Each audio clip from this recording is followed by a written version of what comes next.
Aeldari Vypers are sleek skimmers that offer a perfect compromise between the speed of a jetbike and the heavy armament of a grav-tank. Well-drilled Vyper squadrons move as one at breakneck speeds, evincing incredible grace as their seated gunners blast at the vulnerable rear armor of tanks or harass the flanks of infantry squads. Hello there and welcome to this paint guide. In this video, we're going to be painting the Aeldari Vyper in the color scheme we see on the box art, Craft World Sime Ham. Let's get started. The paints we're using are on screen now. These are just the ones that I've chosen, so feel free to swap any of them out with ones from your own collection.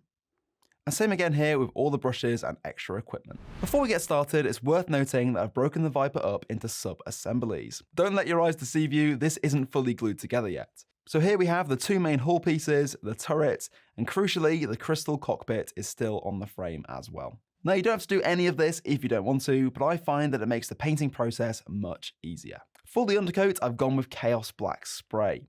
You could use something else if you wanted to, but there's actually loads of black sections on this vehicle, and we're actually going to be spraying some parts later with Mephiston Red anyway.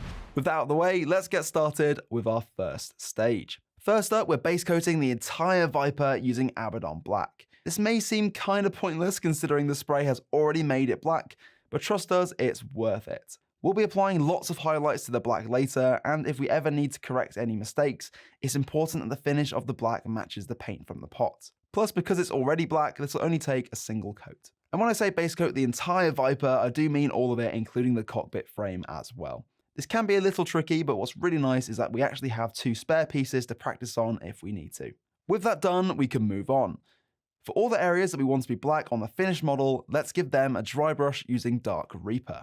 Now, we will be applying a more traditional highlight later, but this gives us a great head start, especially on the underneath sections of the Vyper that people won't really tend to look at as much. Once you're finished with the Dark Reaper, you can take it a step further with another dry brush.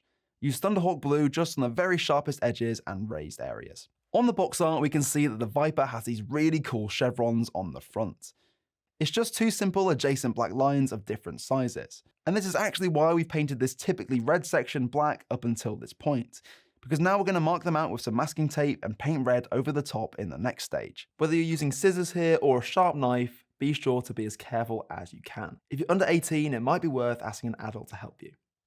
So here I've got two different size masking tapes, and I'm going to start with the thicker one, cutting out two pieces and sticking them together like so, almost creating a triangle. Then I'm just sticking it to the hull like so, using these vents as a bit of a guide to get it central. And once that first line is down, we can do the same thing with the thinner tape a bit further down along the model, trying to place an even gap between the two.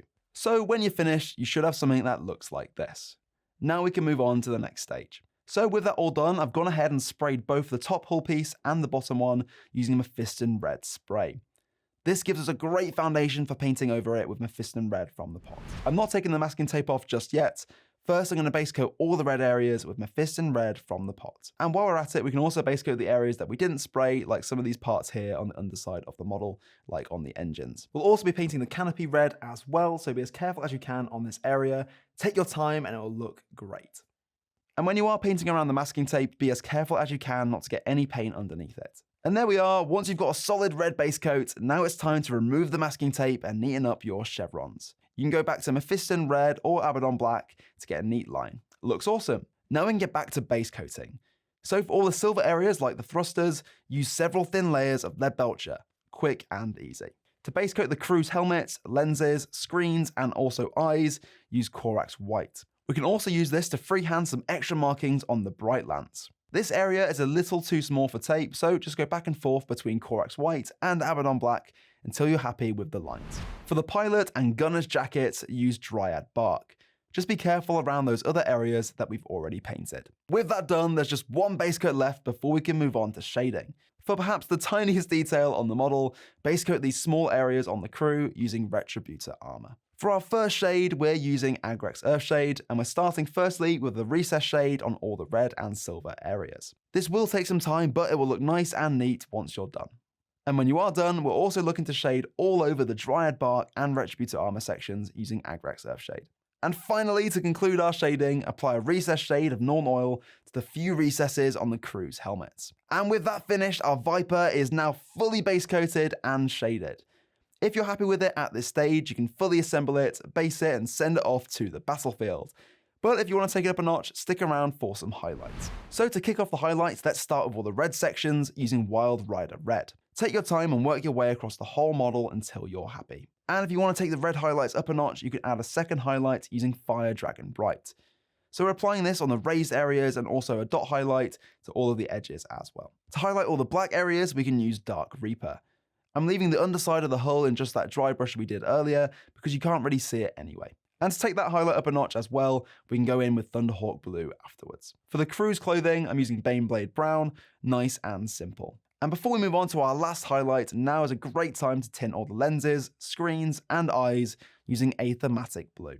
And then finally, to finish off the model, let's highlight all the white with White Scar. And then just before we assemble the model back together, there's just this tiny little targeting symbol that you can pick out in the color of your choice. And with that done, now it's time to fully assemble our model. Instead of plastic glue, you may find it much easier to use PVA. This is especially important on these cockpit pieces as we don't want those fogging up. And once you've fully built the model, all that's left is the transfers and the base. You can obviously base your model however you like to match the rest of your army, but we've used Armageddon Dust, Seraphim Sepia for the shade, dry brushed the whole thing with Screaming Skull, and then painted the base rim with Steel Legion Drab.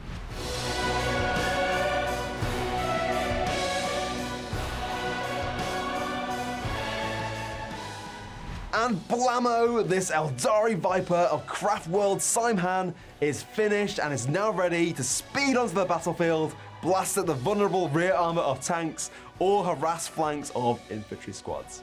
Well, that's all from me. Thanks for watching this video. In the meantime, if you are looking for more tutorials, tips, or tricks, you can check out some of the other videos on the Warhammer YouTube channel, or alternatively, you can head to a Warhammer store where our friendly staff are always happy to help. Thanks again for watching. See you next time. Bye-bye.